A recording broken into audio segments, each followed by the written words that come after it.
What is up, Welcome. everybody? It is the Last Gift Podcast. I'm Ace. On my right is Flash. And joining us today is our very first verified guest and very special guest at Rosvoglou Report, Chris Rosvoglou. What is up? How are you doing I'm tonight? doing well, guys. Thank you for having me on. Excited to talk about a multitude of things, but I appreciate the invite, guys. There's no problem. We Anytime, enjoy anytime. this. Yeah, we love having guests on this show or any of the other shows on our platform.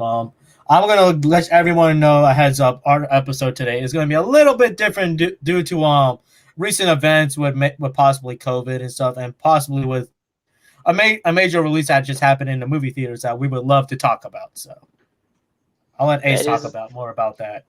Yeah, we're going to be doing a spoiler-free recap of No Way Home with some previews on what's coming with Marvel in the Hot Topic section. NFL, we're going to be talking about Monday night games, Sunday night spectacle, I should say, actually. What do you guys think? Was it a spectacle? Yeah. For some?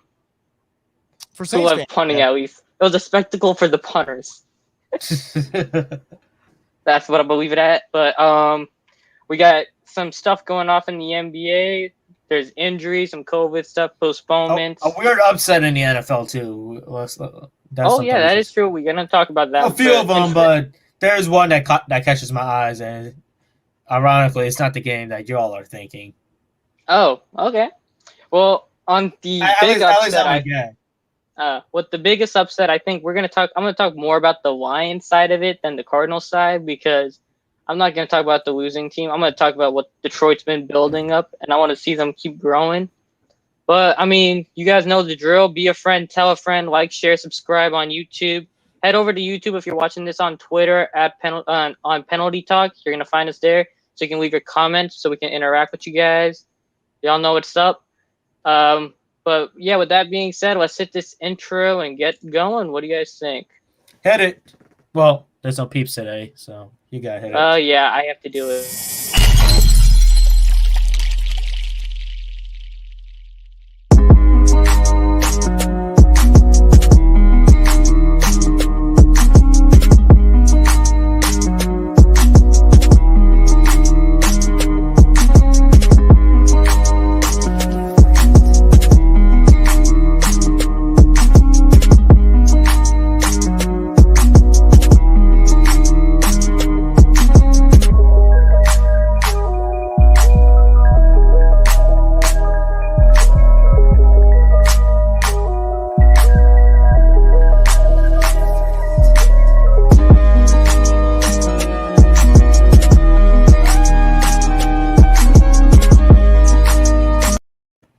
All right. What should we talk about first, Ace? Are we going to go in order, or how we're doing this? Let's do the NFL. You guys want to do Monday night first? We got Matt Nagy's buried 8 feet deep at this point, losing to the Vikings 17-9.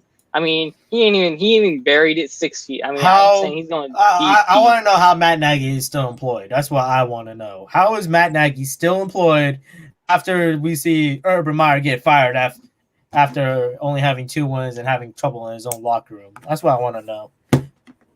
I mean, that I don't know. Chris, what do you got to say before I get onto that? Yeah, I mean, as far as Matt Nagy, I think the only reason they haven't fired him is if you look at the Bears historically, they've never fired a coach in the middle of the season. And I think they'd like to keep it that way. I don't agree with that. They are a mess. I think Justin Fields' best game actually came ironically when Matt Nagy was on the COVID list. So it's a bad situation. And funny enough, you guys bring up the Monday night game. I thought they actually looked better than the Vikings minus the turnovers. Just so many costly turnovers in the red zone. That just I agree. Yeah. Their red zone offense is an issue, but I feel like he's already lost the locker room. I mean, if you saw what Akeem Hicks said, I think it was today, he was saying he wants to play football and he's just trying to leave Chicago in a good way. So I mean, he's already got his 1 foot out the door.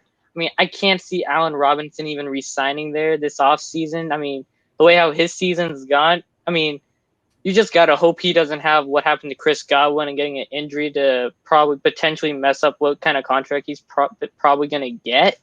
So with Nagy's, like, the offense looks horrible. It's like they were trying to run that 1 4th down play. I think it was in the 4th quarter.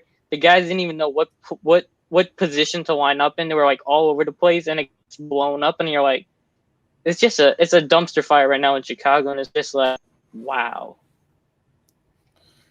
All right. I mean, honestly, like when I saw my parts of the game, it looked like Chicago actually had a good hold on that game too, and they looked all right defensively too. That was a Looked like crazy the part. Vikings looked like they were just struggling more, and that's why I'm concerned. Dalvin Cook is still not back, right? He's still hurt. He's playing. He played. Okay. He played, bud. He ran him over a couple times. I mean, that one practice squad guy, I don't know if you guys saw this, but Thomas Graham, I think his name was. Did you guys see him play last night on the Bears? He was a corner. They brought him from the practice squad out of Oregon. The dude looked like a baller, and you're like, what's this guy doing on the practice squad the whole year? Like, you're just going to completely ignore what kind of players you have. You're starting guys, you're like, okay, and then you're like having guys on the bench. I think part of it is the coaching ego. I mean, we have talked about coaching egos a bunch of times on this podcast. I don't know if it was like actually on air or off air, but we have talked about it, at least between our groups. So, well, on the other side of that game, I want to ask Chris, like, you see how Justin Jefferson has been playing the last 2 years? Like, how does the Eagles justify at this point now taking Jalen Reagor? It's just hard. It is. You know what I think it is, guys? I think, so the combine's really fun, and we all love watching it. But the problem with the combine is certain guys run really fast in the 40-yard dash or just look really good in certain drills. And I think people just come enamored with their athletic gifts. And sometimes it works out. Like you end up taking, look at Jalen Waddle this year. Some people were saying, I don't know if I put him over Devontae Smith. Well, he looks better than him so far in terms of his speed and just overall gifts. On the flip side, though, I think people overthought the Justin Jefferson thing. If he was great at LSU, looks good with an NFL caliber quarterback, ran efficient routes, you could put him in the slot, you could put him on the outside. I don't know why people were skeptical as to whether or not he could translate to the NFL, but you look at it now. I mean, he's had over 1,000 yards in both his first 2 seasons, and I mean, can you put together a list of the top 10 receivers and not have him on there? I think he'd have to be on there, absolutely. So it's a tough situation, and I think if Devontae Smith wasn't having a solid season, which he is, I will give him his props. I think the Eagles should end up just stop taking receivers because you look over the guys they've taken the last couple of years and it's been miss after miss. So if you're an Eagles fan, you're sick to your stomach. You could be having Justin Jefferson and Devontae Smith right now. And regardless of who your quarterback is for the next couple of years, you feel good. So it's a big whiff and a great move for the Vikings because you got rid of Stephon Diggs. Now you got Justin Jefferson for about the next decade. That is true. Exactly. I think what you're saying. Oh, Flash. I was gonna say is I think the thing was you saying how Justin Jefferson got overthought is he was kind of overshadowed, in my opinion, by Jamar Chase just flat out dominating in that playoff run for them in 2019. So I don't know if that had entirely to do with like their question marks about him training, saying that he's facing like the number 2 corners on the college football teams compared to the ones, but it just looks crazy to think that LSU had potentially 2 of the next top 10 wide receivers in the NFL for the next decade on the same college football team. I mean, to be honest, like I feel like a lot of this, like people look at combine stats and everything, but I feel like a lot of coaches in the NFL or oh my god, my mind is off tonight. I'm sorry, man. Scouters do not actually pay attention to film as much. They only see the people in person and look at the combine's numbers and be like, okay, yes, I like this guy because he's tall. I like this guy because he's fast. And not actually look at the tape. I feel like that happens a lot more than we think it does. Because you hear the media talk about so much about, oh yeah, he's big, he's long, he's fast, but then sometimes they don't pan out very well. And part of it is a work ethic. I mean, there's a lot of things that go down. So that's how I view it. You guys want to transition over to the fun game? The Bucs getting shut out 9-0 for the Tom Brady's first career home shutout. So I mean, Chris, what do you guys say about how the Saints front 4 can dominate Brady in the Bucs O-line, considering that so many in the media consider the Bucs to be a top 5 O-line and being relatively healthy? How does that front 4 get it? I'm calling time out real quickly. I'm not saying anything about this because you know what? I am not going to be the Bucs opposite. I'm not going to play the Buccaneers supporter tonight. Oh boy, one Bucs supporter is in here, so I'm not the Bucs supporter. All right. The most I'm going to say, I'll talk about my Bucs takes later. Yeah, I mean, you mentioned the O-line, D-line matchup. I think it's, and the Saints have proven this time and time again, it's two things. One, they refuse to use a heavy amount of blitz package against Tom Brady, which is imperative because if you blitz Tom Brady and he catches it, he's going to make you pay. And they learned that the hard way the first time around this year when they ended up having that blown coverage for a touchdown late in the game that gave the Bucs the lead. Obviously, the Saints came back and win it. But it's part that, but more importantly, it's attacking the interior of the Bucs O-line. The Bucs, in my opinion, pound for pound, the best offensive lineman on their team is a second-year player in Tristan Wirfs, who from the jump goes to Tampa Bay and immediately looks like an all-pro type of tackle. And he's going to have a long career, and I will, and most Saints fans will regret the day teams let him slip up to that 13 spot for Tampa Bay. But New Orleans puts such an emphasis, whether it's Cam Jordan, Marcus Davenport, David Onyemata, attacking those offensive guards, attacking the center play of the Buccaneers, and you rather get pressure on the interior of Tom Brady and not give him the option to step up in the pocket. And if you could do that, you're going to make him uncomfortable. Saints did that a lot. That's why a lot of fans pointed out on Sunday night, hey, Cam Jordan had a really good game. Well, they used a lot of stunts. They allowed Cam Jordan to play on the inside, and I think actually you might have seen a flash of what's to come. If Cam Jordan's not fast enough to be a defensive end, you can kick him to defensive tackle as he gets older, and he could actually have some success there. So they've done a really good job on attacking the Bucs interior. And there's just a thing to be said about having a team's number and excluding the playoff game where Drew Brees had a bunch of picks and Jared Cook had a costly fumble. The Saints have had the Bucs number for the last 2 years. Yeah. What I was going to say was with Cam Jordan, when Peyton Turner, I think they were saying they anticipate him to come off of IR with the elbow injury, right? Or shoulder, I think it is now. When he comes off of IR, do you think they put Davenport and him on the edge immediately and they slide Jordan in next to Onyemata in the inside? Immediately, maybe not, but I think the Saints have shown you that they want to get very, very creative with their packages. The reason I don't say immediately is because I could see Cam Jordan actually sliding to the inside more often, but I think Carl Granderson would deserve just as many snaps as Peyton Turner. Granderson's probably been one of the better players for them the last couple of weeks, and even when they were losing games, like the Bills game, the Cowboys game, he started flashing finally, and I was saying, okay, that's something that we thought we saw last year. It's finally translating over, but the Peyton Turner thing is huge, so definitely don't underestimate it because he's a guy that's not only going to potentially give you a burst as a pass rusher, he was a really good run defender in the games that he did play, and they could obviously use that. They're great against the run without him, but with him, it gives you another weapon there. But I do agree. When you get him back, Dennis Allen could start tinkering with things, and if the Saints are going to make some crazy run to get in the playoffs and maybe ruin one team season, it's going to be because of their defense. That is true. All right. Flash, I would have a couple things. One unpopular opinion is that the Saints would have made the playoffs if Jameis didn't get hurt. That's probably some people view it as a very unpopular opinion. Other people say, okay, it's a very popular opinion. That's one thing. So I'm gonna get that out of my way. Second of all, Buccaneers, I mean, wide receiver wise with the injuries and stuff, I don't think they're going to be as damaged as we like to think there is. Antonio Brown still looks like a very good wide receiver, and it looks like it pays off for the Tampa Bay Buccaneers. So I have no issue. He's going to do the Godwin role just as fine. I'm not sure about him being number one, but I mean, we got to see how he handles it. But I think as a number two going into the playoffs, I think he's in a great position. But I do think the Buccaneers officially have a weakness now on the offense, and with Leonard Fournette being out for how long, we're not even sure. He got put on IR today. They signed Le'Veon Bell. I don't know if that's going to do much. That's not going to do anything, to be honest. The Tampa Bay Buccaneers season is in jeopardy, I would say. I mean, Keyshawn Vaughn's getting cut today. I'm surprised he actually hasn't got cut. I mean, and I'm not over-exaggerating because Leonard Fournette was actually playing really well, fantasy-wise and on the field. He's been playing very well. And, to lose a guy like Leonard Fournette that has been giving so much for the offense and taking the pressure off of Brady for a bit, that's going to sting a lot for the Tampa Bay Buccaneers going into this playoffs.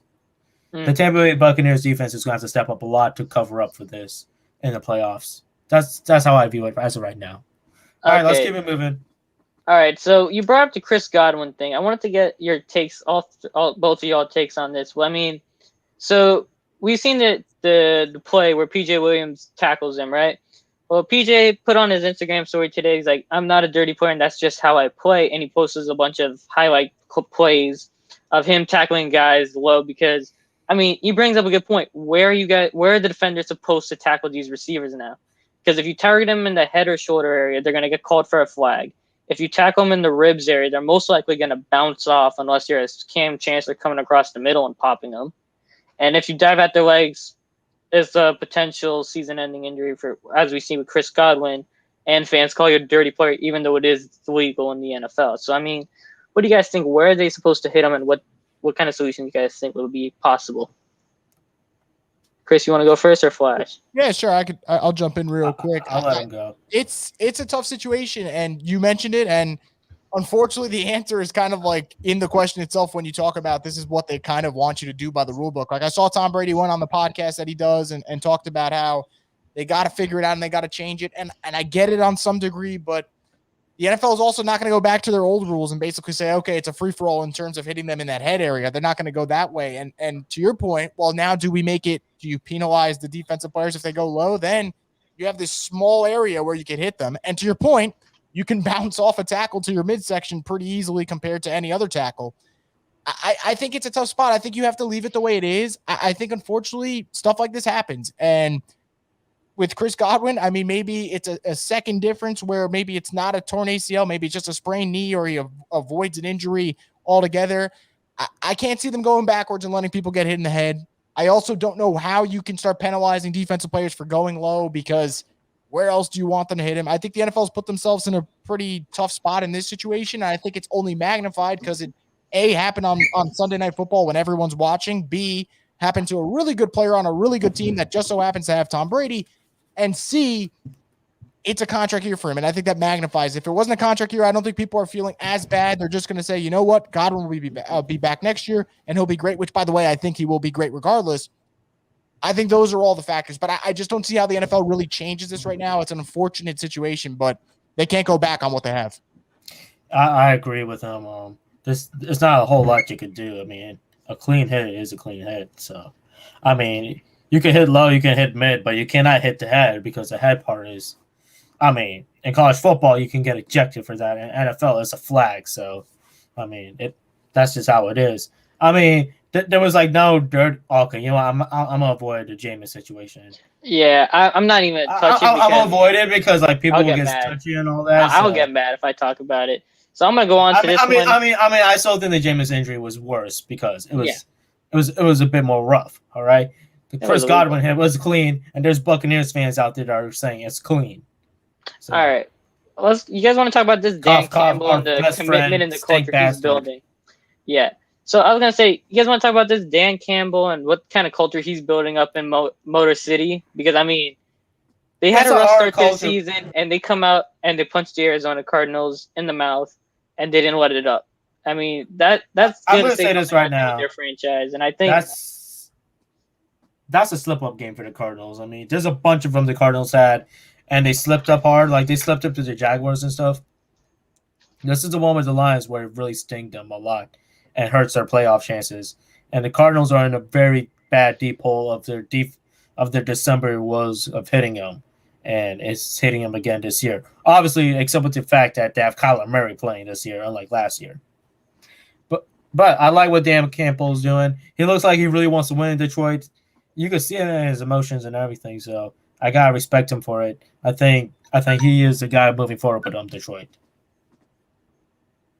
Yeah, I think the culture there, it seems pretty good. I don't know what the future holds for them because they have so much more to go in terms of their roster. They need receivers. Talent deficiencies. Yeah, they need receivers. They need more playmakers on defense, which, look, they can get real quick in this draft. I think Aiden Hutchinson would be a perfect fit for them. Get a Michigan kid to go to Detroit. I think that's a seamless fit for a defense that needs a good pass rusher. But, the culture is there. And I think the important thing is when you're having a bad season, are you still getting up for games? The answer is a resounding yes for them. They looked energized to play the Cardinals, and I think that's something that you can grade at the end of this year. And you'll look back and you'll say, yeah, the Lions were obviously by the record a bad team, but how many close games did they play this year with such a bad roster? I think that's important. I think also figuring out their quarterback situation would kind of let me know what this team's going to be. Like, I can't really put a number or prediction as to what year they're going to start being a contender, but if they get the roster figured out, then it'll probably happen sooner than later because I do actually think they have a coach right now who seems to know what he's doing, and that's obviously important. And he's got a decent staff around him with Aaron Glenn, and they have some nice pieces there, and Anthony Lynn as well calling the offense. So I like that. As for the Cardinals, real quick, I don't want to start spamming the panic button on a Tuesday night, but Yeah. if you're a Cardinals fan, you have to be nervous for a lot of reasons. One, DeAndre Hopkins isn't coming through the door right now. He is injured. He's probably missing the rest of the year. That's a big loss. J.J. Watt, when he went down, their defense changed a lot more than people expected because although he wasn't getting after the quarterback as much, he was playing really well in the run defense. Kyler, I can't figure out this Kyler Murray thing. I think he's a fantastic quarterback, but is he built for a 17-game season? It seems like he starts off hot, gets injured, and unfortunately he's kind of playing catch-up late in December, which Flash alluded to before about talking about that December woes. You have the Colts this weekend. You got the Cowboys after. You got the Seahawks to close it out. That's not an easy stretch. And I think for the Cardinals, any chance of them getting the 1 seed, in my opinion, is out the window, especially after this loss. And I think now for them, you just wonder, what's the ceiling? I don't know if it's higher than one playoff win this year. I mean, that was my question too when I first saw the DeAndre Hopkins injury. Or the Cardinals even be far enough for him to come back? I know we're on a time crunch right now, but I'm going to ask one more question about the NFL. Is this his Pete Carroll final season in Seattle, or is it Russell Wilson's final season in Seattle? Because one of the two is going to be gone after this season. Yeah, that's a great question. I've actually spoke to people today about the Russell Wilson situation. I have not heard from a single person who thinks he will be back. Now, I don't know where he's going to go. I don't know if it's the Saints. I don't know if it's the Broncos. I think the Giants are going to be a very interesting play, and that is because of the draft picks they have and also because of the fact that it is New York, albeit they have been terrible the last couple of years. But I think it's very safe to say this is probably Russell Wilson's last year. I don't know if Pete Carroll wants to sit through a rebuild, though. And if he doesn't want to sit through a rebuild, and honestly he shouldn't, I would imagine he's gone too. But I still think there's a 50-50 chance that Pete Carroll comes back. I think Russell Wilson's almost a certainty that he plays somewhere else next season. All right, wow. I'm gonna pull a power move. That is a bold take on that. I'm gonna pull a power move and but say it sounds like you got sources about it. Hey Flash, I'm pulling a power move and saying we extend the NFL segment and cut down on the NBA because there's not much going on there. So I mean, what you're saying with the New York Giants being an interesting player for the Russell Wilson sweepstakes, right, Chris? I was gonna ask you this. I know you're from you live in the New York area, but the New York Jets and the New York Giants both have projected 2 top 10 picks this year. Do you think they can draft correctly and try to turn around their franchises? Because they've been bad the last 10 years. I think I'd have more faith in the Jets drafting well with their current regime than the Giants because you're looking around at the Giants. What have they really done well? I mean, I think the golden pick for them obviously was Saquon Barkley. And unfortunately, Saquon Barkley, whether it's injuries or just not playing up to his potential, that hasn't looked great the last couple seasons. And I know injuries have played a big part, but even look around, Andrew Thomas has been better this year, but Tristan Wirfs, I would argue, is much better. Jedrick Wills on the Browns has been much better. So you can argue they missed on the wrong guy there. You could look around.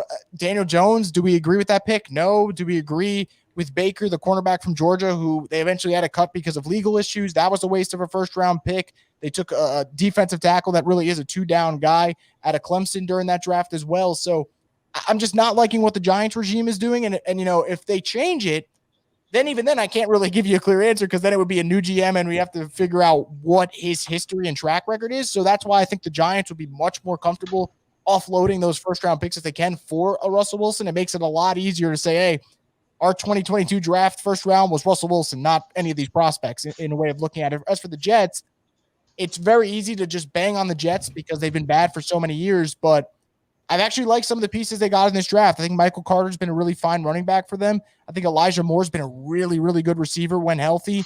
And then it all comes down to Zach Wilson. Is Zach Wilson going to be a good quarterback? If Zach Wilson ends up being a good quarterback, the Jets are going to end up getting 4 quality players in this draft at the minimum with Zach Wilson, Elijah Vera Tucker, and then Elijah Moore and also Michael Carter. So I would trust the Jets a little bit more to draft better because I do like what they're doing under Douglas, but the Giants right now with Gettleman, I don't trust them at all.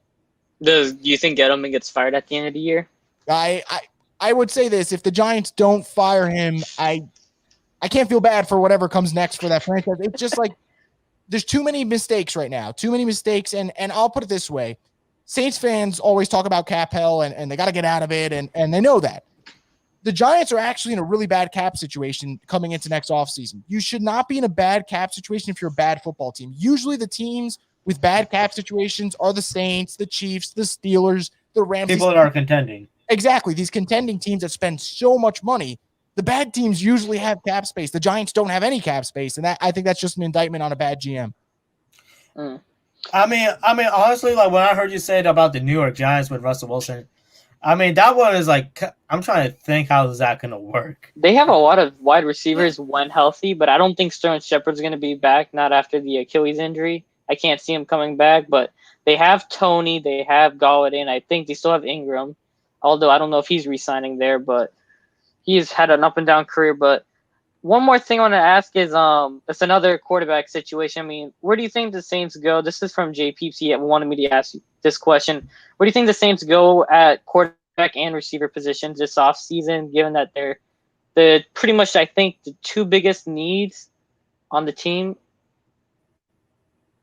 Yeah, quarterback, I think for the Saints, they're going to try and look at the veteran quarterback market. I think that's kind of the smartest play for them is you make your calls about your Russell Wilsons. You make your calls about your Aaron Rodgers. I don't know how far they'll materialize. I know Saints fans want Russell Wilson. Like, that's not a secret anymore, but that's going to be tough. I don't think the Saints have the draft ammo like other teams may have. So I'd imagine they do their calls there. I'm not even going to dip my toes into Deshaun Watson waters because there's so much going on there that, like, no one knows. Like, until his legal situation gets figured out, I have no clue. If it does get figured out and he can play it, I guess the Saints will probably make a call there just to do their due diligence. But I think it's look at the veterans.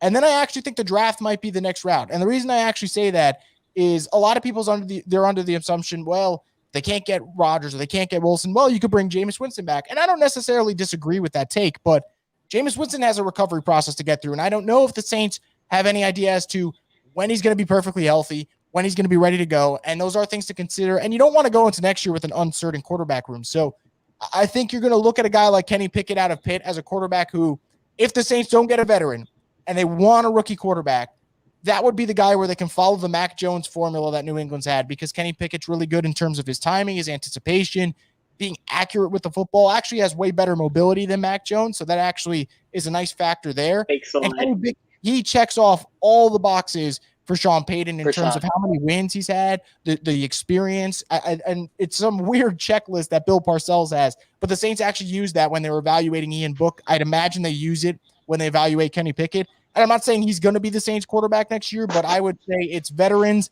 and then maybe Kenny Pickett. I just think for the Saints, and they showed you this year, and Flash mentioned if Jameis Winston doesn't go down, they make the playoffs, and I do agree with that. Jameis Winston wasn't even playing, let's say, great football. He was just playing solid football. I think the Saints can get a rookie in there if he knows the system and can play decent enough football for them to make the playoffs. I mean, we're seeing it with New England. They're playing complementary football. So I think that's where I'd probably be looking for the Saints. Yeah, as one name I want to throw out there, because I want to keep an eye on the situation, because I know he hasn't got his contract extension yet. Lamar Jackson is who I want to throw out there, because the Ravens haven't given him a contract extension. I know he's had his the ankle injury right now, but I mean, do you see the Saints going after Lamar Jackson this offseason, because he is supposed to get a contract extension soon, and I don't know what's taking the Ravens so long, if they're trying to determine whether or not he's worth the $200 million, but what do you think if they go take a look at Lamar Jackson? I mean, it would be really, really fun, but I think the Lamar Jackson situation is going to get settled down as soon as this season ends. I think a lot of it is kind of a bold play where I'm sure Lamar wants the $40 million that a Dak makes, that a Josh Allen makes. And I think the Ravens on the flip side are saying, well, can we get that number a little bit lower? And I think they're going to have to meet somewhere in the middle. And if not, maybe compromise and just take what Lamar's asking for. So I think that'll get figured out. I do think Tyler Huntley playing well actually makes things interesting, because does Baltimore now all of a sudden maybe trade Tyler Huntley to get some assets and build more around Lamar, or is Lamar a trade chip? I don't think they would actually move Lamar, but I would expect Lamar to be there for the long haul, because John Harbaugh just loves him so much. And obviously a lot of what they built is predicated around him, but I think Tyler Huntley actually gives them a trade chip. And I'll say this, if Lamar misses this weekend, and Tyler Huntley leads the Ravens to a win over the Bengals, and he looks good, just like he did this past weekend against Green Bay, I think there will be a market for Tyler Huntley if the Ravens wanted to trade him. I don't know if they'd want to trade him, but if they wanted to, there would be a market. All right, you went into the last. You want to go, Flash? Go. So do you guys think Jameis is going to be starting next season for the Saints? I think if he doesn't start for the Saints, he'd be in Pittsburgh. Jameis in Pittsburgh. I think that's a really, really good fit for Jameis. I'll put it this way. I do think Jameis Winston starts next year. I don't know where it's going to be. I don't know if it's with the Saints. I don't know if it's with Pittsburgh, but I think he is absolutely one of 32. And I'll definitely put it that way. He should be starting somewhere. Mm-hmm. Yeah, I think so too. I mean, honestly, like even if his knee doesn't get back all the way, I mean, he's a passing quarterback. He's not as much of a running quarterback, so it's not a huge deal for a guy like Jameis.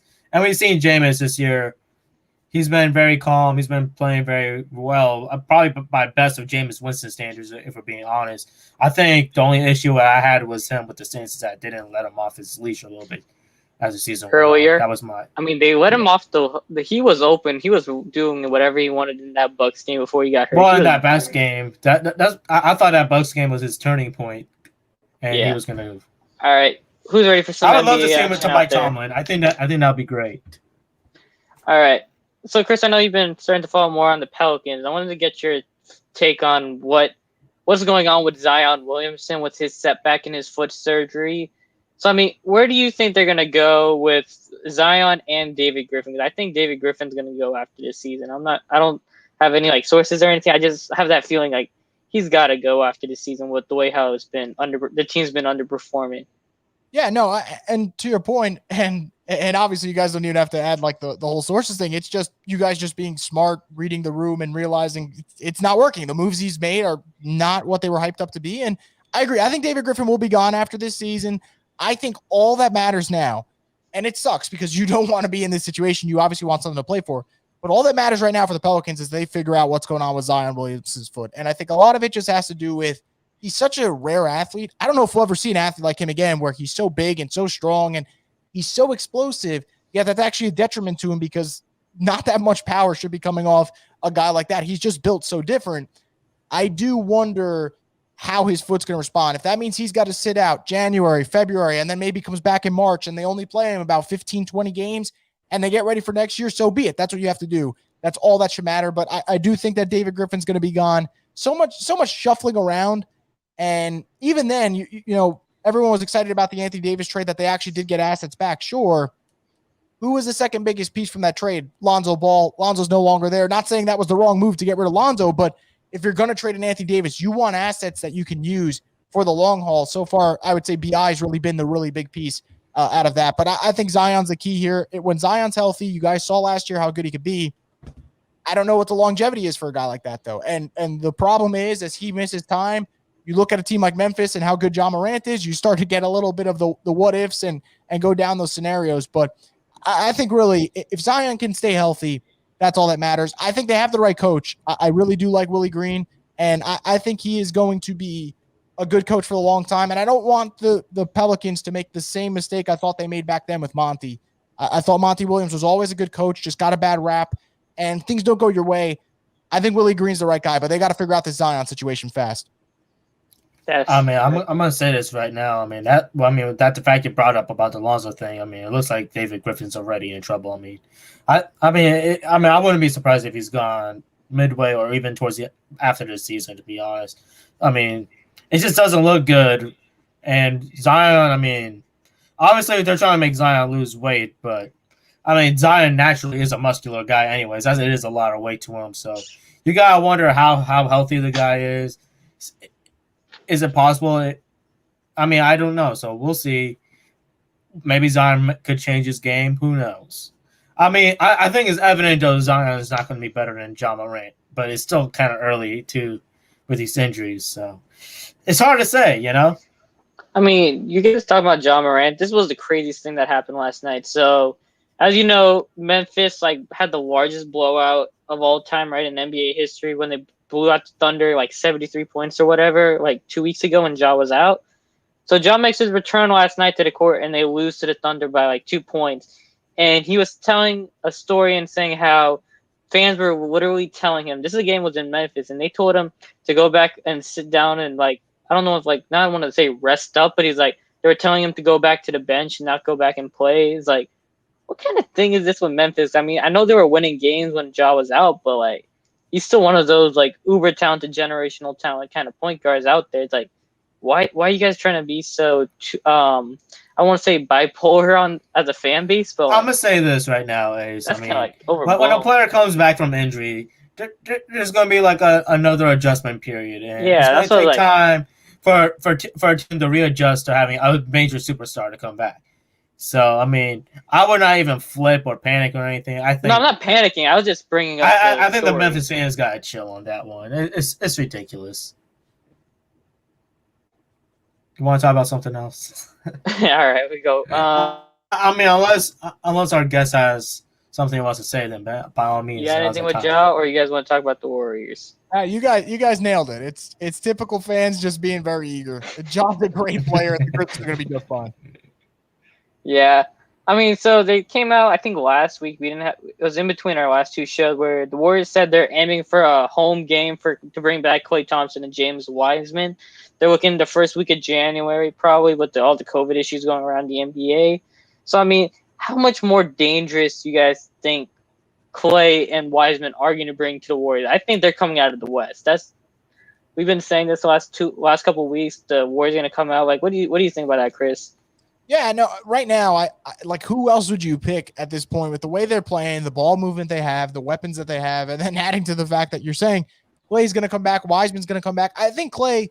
How does he look? He doesn't even need to look like old Klay with the way they're playing, and obviously Poole took that next step, and he's been so fun to watch. So can he be 75% of what Klay was, 80% of what Klay was? If he does that, then I think it's just going to probably be lights out for the rest of the Western Conference. And even Wiseman, they can use another guy to throw in the rotation, and he's an interesting player who he's had his moments. I think if you go back, maybe the Warriors take a different player if they could redraft, but he's still a talented piece, and I'm really eager to see how they use him. But I think Klay is going to give them yet another wing that they're going to be able to use. And you're going to get into the point of the playoffs where you're going to limit your rotation. It's going to be down to 8 or 9 guys, and there's probably not going to be a team with a better 8 or 9 man rotation than Golden State. They are a lot deeper than people expect, and Klay's a fun player. I'm excited to see Klay Thompson again. He's one of those guys who can just go nuclear in a quarter and drop 30 points. So it's going to be fun to see what he can do.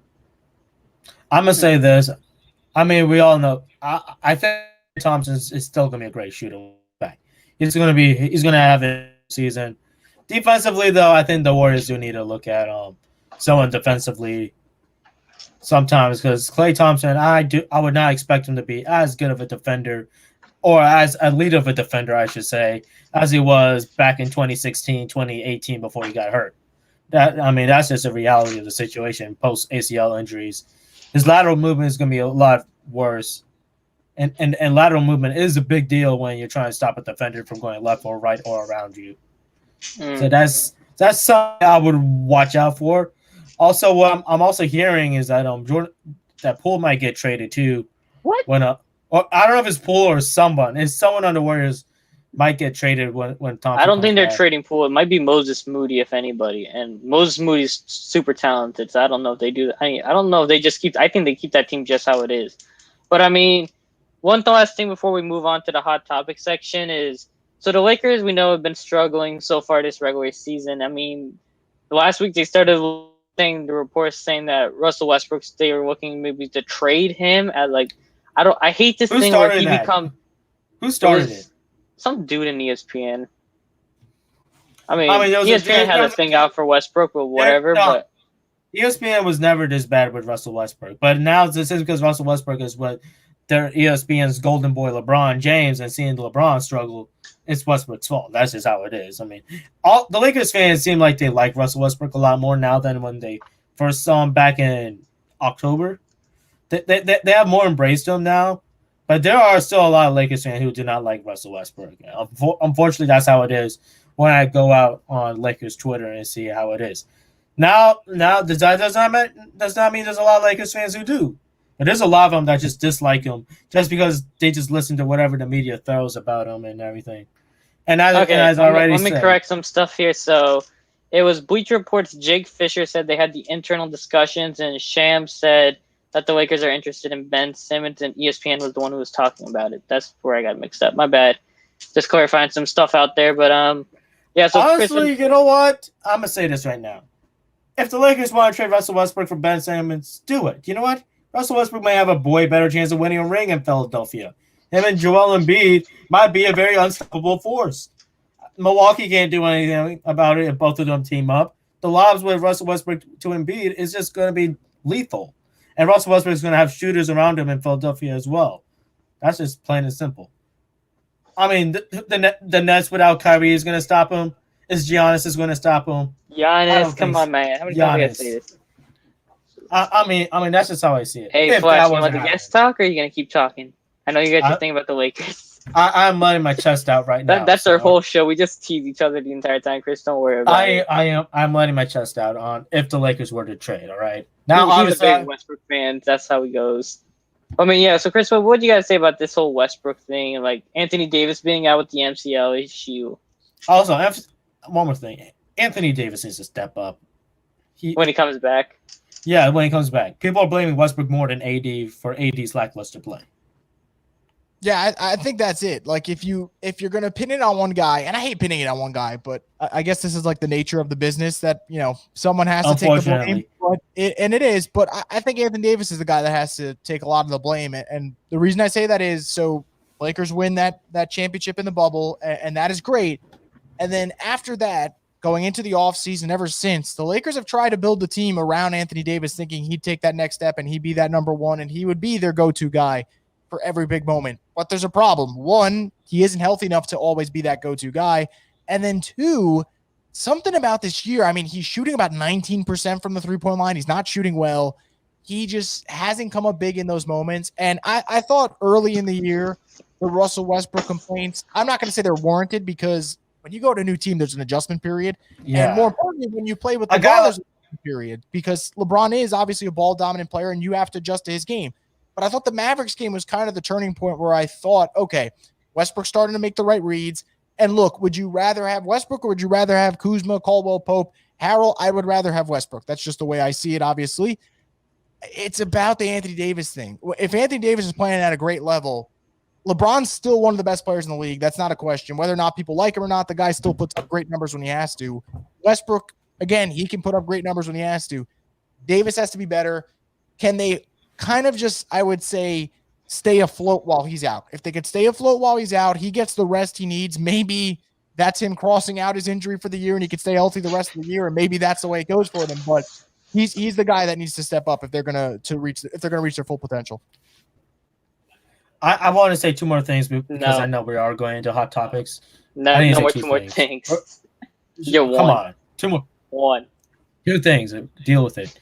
All right. Number one, first of all, LeBron said that he wanted to play off ball. He has a point guard that he can play off ball, but I still see LeBron still dominating the ball from time to time. Second of all, I mean, that is a good thing with point guard at the heart. Who are we fooling? Well, I mean, still, but he came to LA to play off the ball. So, and you have Russell Westbrook to do that. Take advantage of that and save yourself for the playoffs. Second of all, what I am going to say is the Mavericks game was one of Westbrook's better game, but Russell Westbrook had some better games before that game that I would probably call the turning point back in November. I do not know exactly which ones, but there were a few games he was dropping 30 points, and he looked like, Russell Westbrook could still put up those points, and he could still be the guy that we saw in the Wizards the year before when the Wizards were on fire. So, all right, let's get into the fun stuff.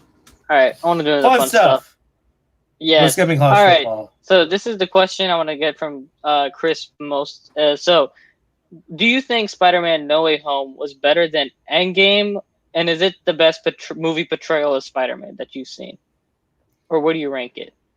That first question is probably tougher than the second one. I think one, I'd probably have to see it one more time just to see where I'd rank it. But I will say this: I actually think it's probably a better movie. I don't think it's more iconic, if that makes sense. Because I think Endgame. Yeah, I know what you're talking about.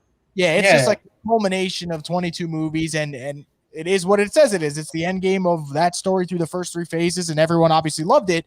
But I do think No Way Home was actually a more enjoyable movie. I thought it was better when I was watching it that first time compared to Endgame, and maybe that's because it's 45 minutes shorter and you just feel like you're always moving and always fast-paced. That could be it.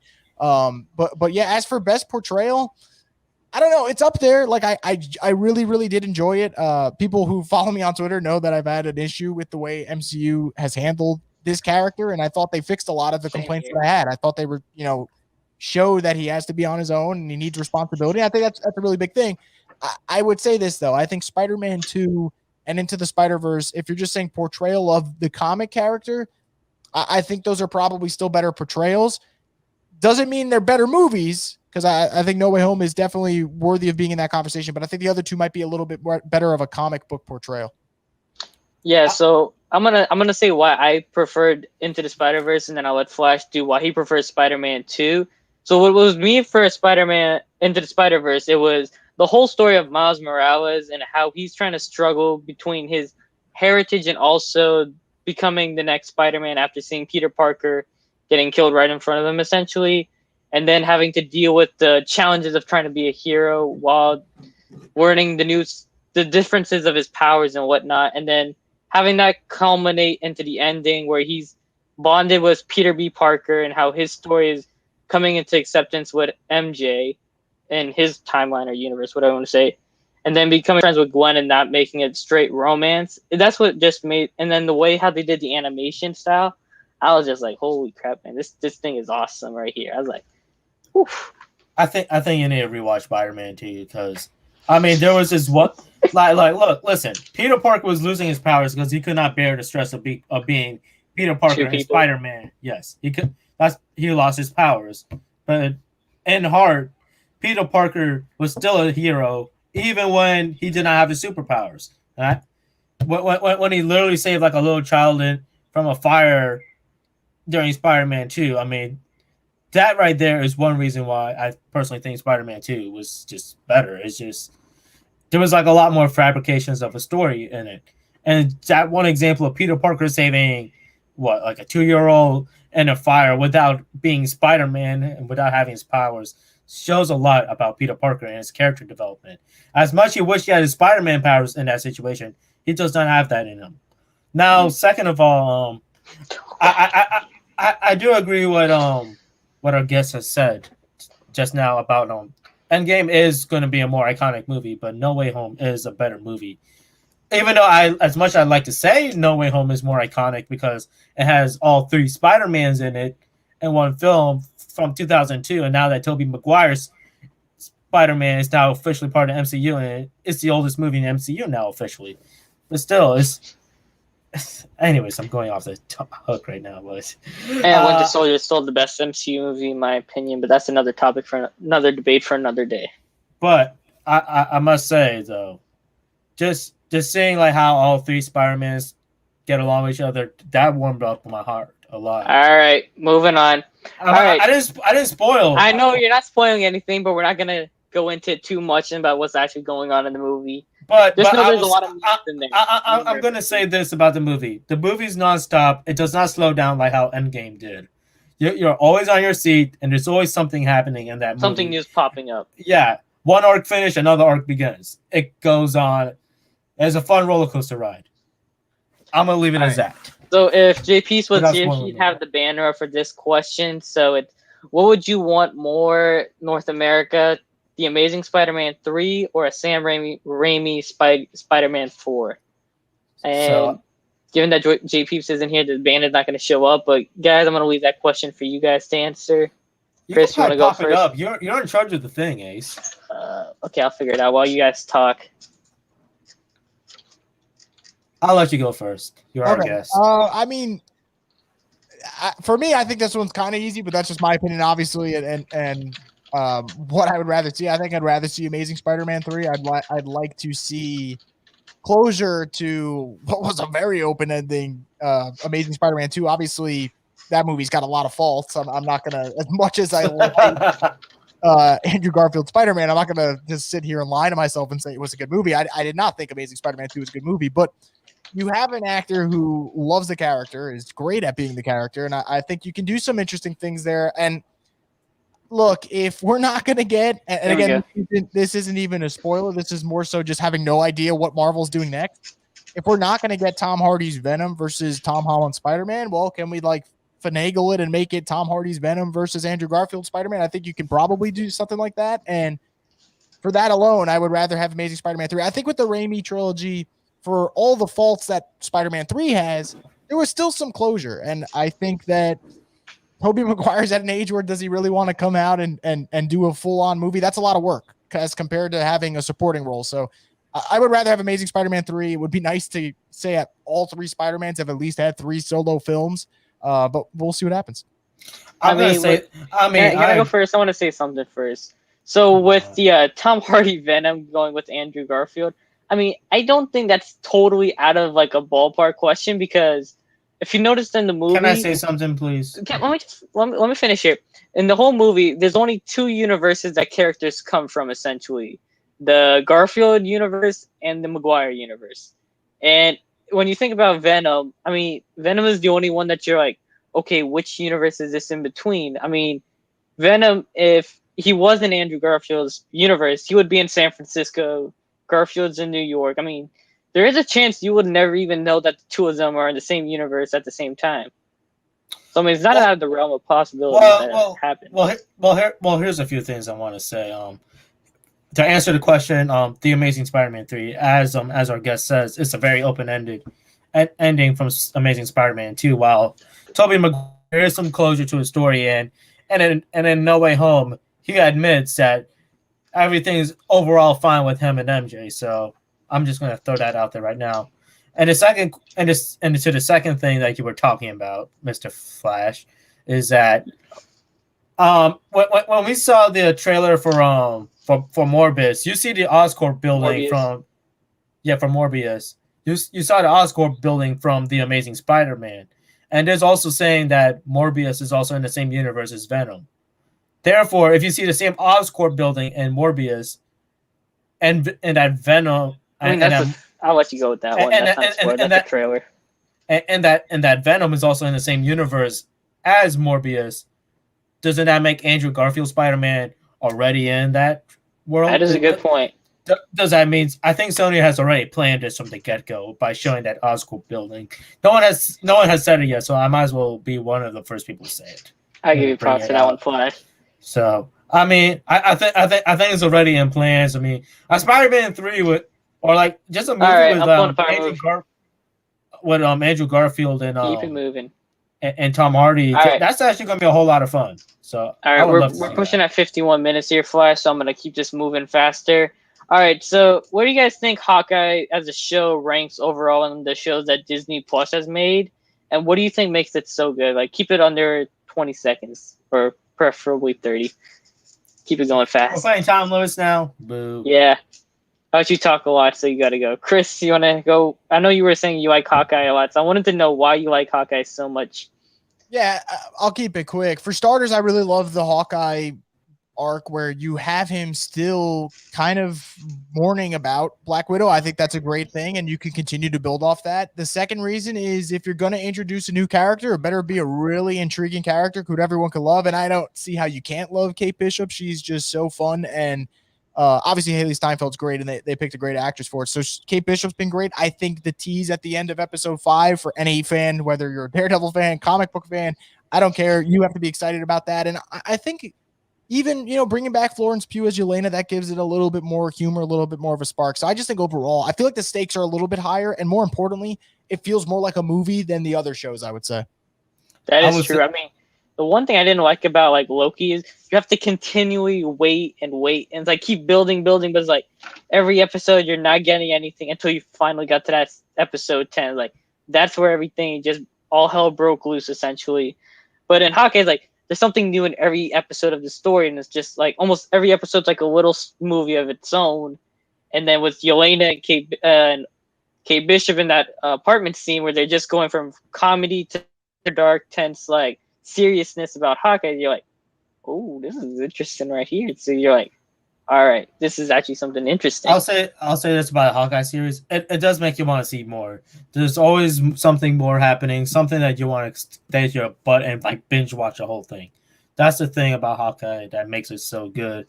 And like it does not lack a story, and you always want to know what happened to Hawkeye during that blip, as they call it in the show. So that's why I like Hawkeye.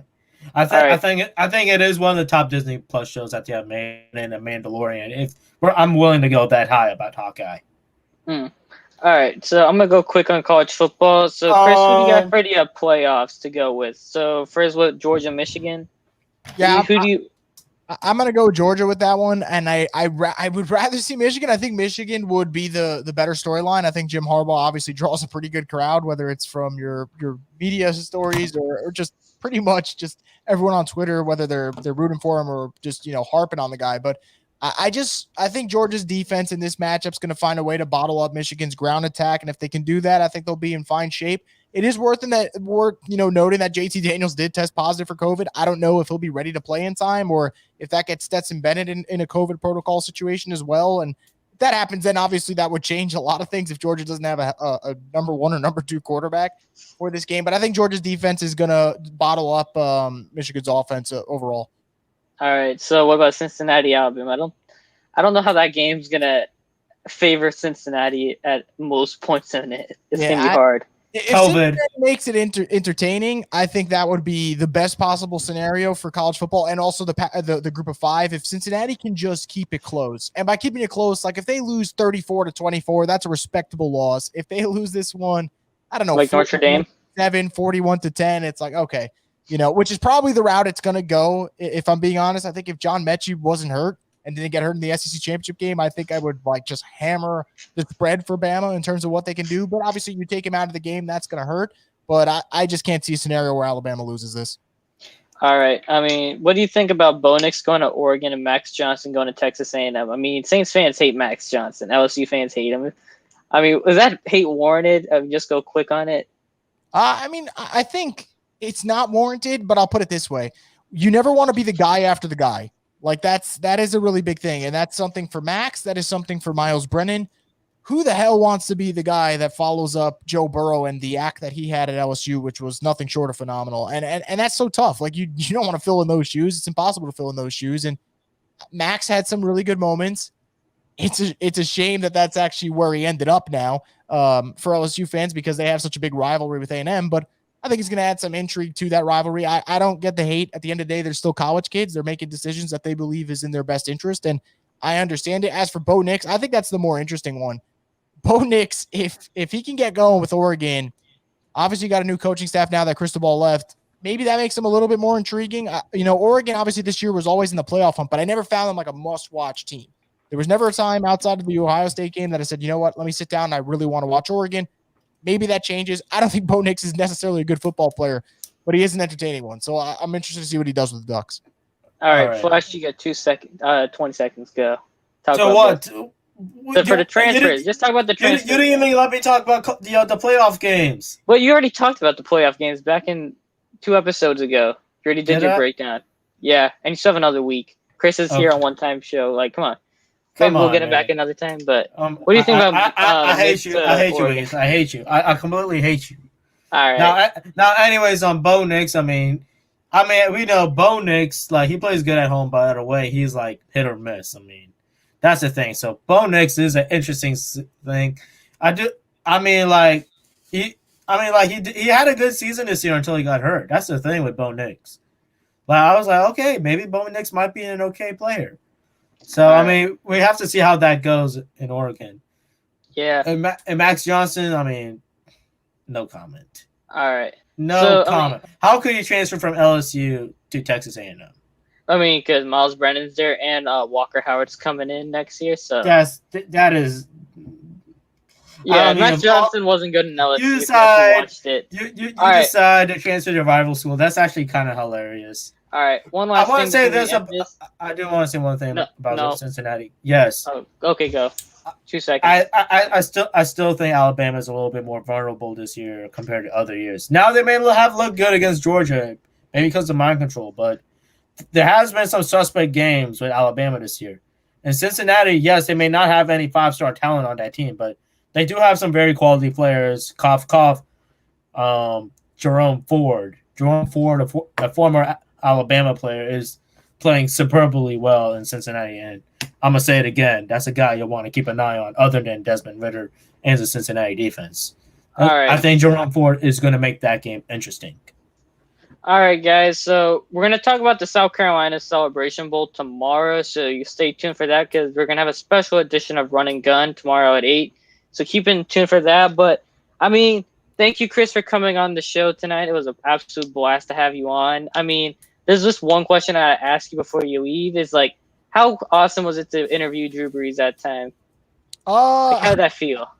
It was definitely fun. It was kind of weird how it got together because I've obviously been planning, for years. I've always wanted to interview him, but it got shot down left and right. And actually, before I interviewed about a month before, his agent was like, "We don't really have time," and I was like, "That's fine. Maybe next year I'll try again." And it just ended up happening where one of my connects was like, last minute, "Hey, I got 10 minutes with Drew Brees tomorrow. If you want it, it's yours." And obviously, I jumped at that opportunity, but it was definitely really cool. One of the rare times that I did an interview and beforehand, I was just like, all right, keep yourself composed. But yeah, it was an awesome moment. I appreciate you asking. All right.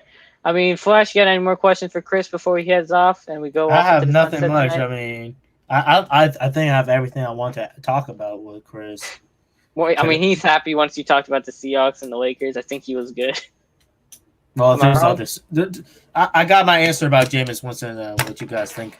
So All right, that's true too. I like that one. But I mean, ladies and gentlemen, peoples all over the world. I mean, we have people actually now internationally, so we get to say that. That's kind of fun to say. But I mean, guys, thank you for another episode of. It was fun.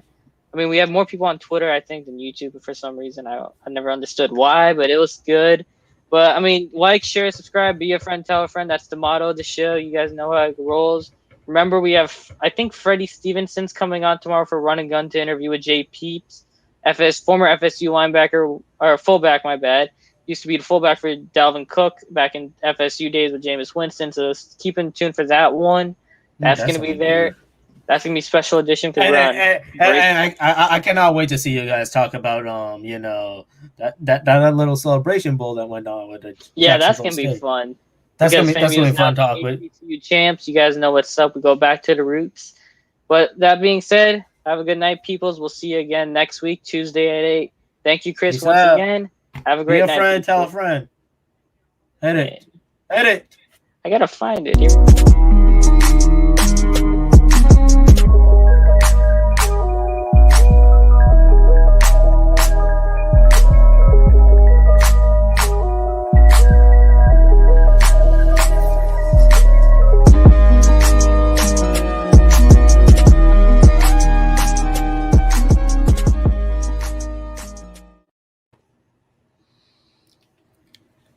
Cut.